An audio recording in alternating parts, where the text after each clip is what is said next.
Bom dia! Hoje, dia 21/10, para nossa aula de História 156 e 157.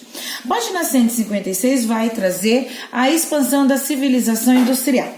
Durante o século XIX, muitos mais países industrializaram sua economia além da Inglaterra, consolidando um sistema de geração de riqueza por meio da produção e do comércio de bens agrícolas e manufaturados, conhecido como capitalismo industrial.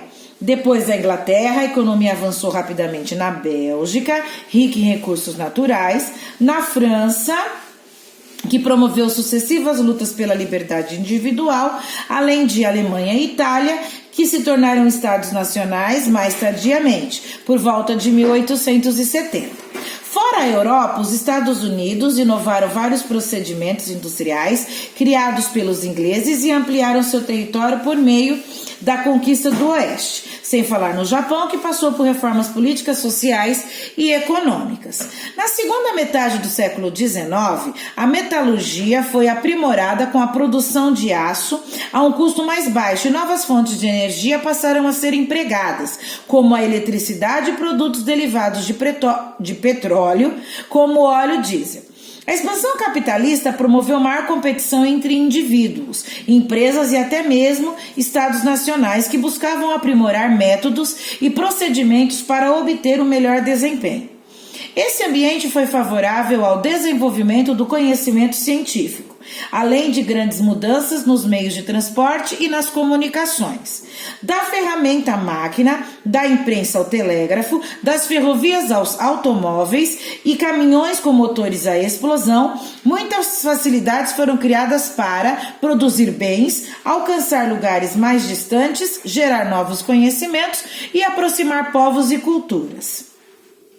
As estradas percorridas por carroças que transportavam passageiros e cargas foram modernizadas e ampliadas. Na França, em 1834, havia 33 mil quilômetros de estradas fazendo ligação com a Alemanha, a Suíça e o norte da Itália.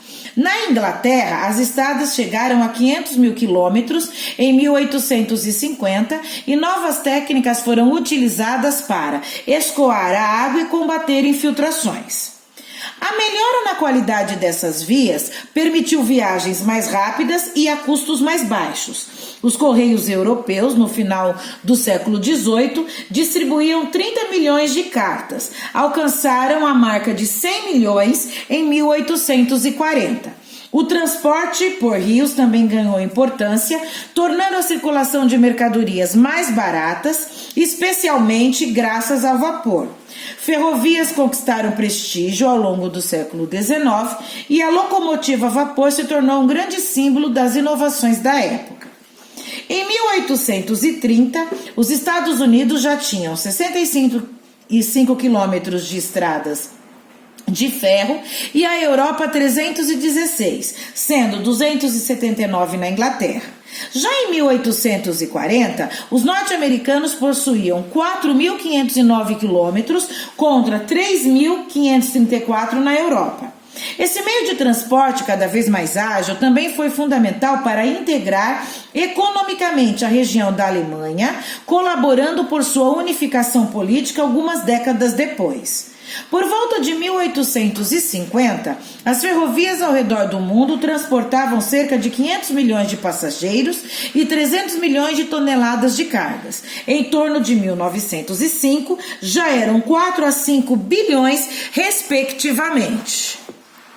Aí aqui nós temos a imagem da locomotiva a vapor nos Estados Unidos.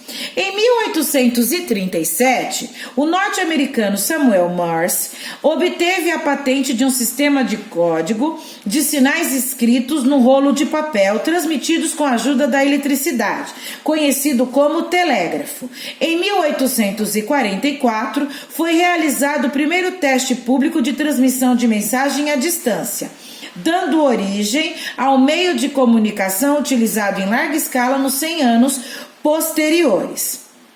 E aqui nós temos a imagem do Progresso Americano, que é uma pintura de João Guest em 1867, que relata o progresso é representado por uma figura feminina que avança do leste iluminado para a escuridão do oeste, guiando colonos a pé em carruagens ou trens a vapor, e levando uma das mãos o telégrafo e na outra o livro escolar. E à sua frente, indígenas e búfalos fogem em direção às sombras, ou seja, a evolução foi chegando e a vida primitiva dos indígenas foi sendo sucumbida por essa evolução.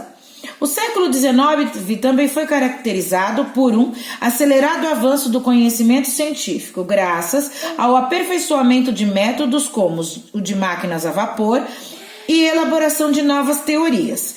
Os estabelecimentos de ensino ampliaram seus laboratórios e bibliotecas, levando a uma profissionalização da produção científica. Houve avanços em diversas áreas, como a física, a química, a geologia, a astronomia, a biologia, entre outros. Depois de você reler o texto com bastante atenção, você consegue responder as questões da atividade 157.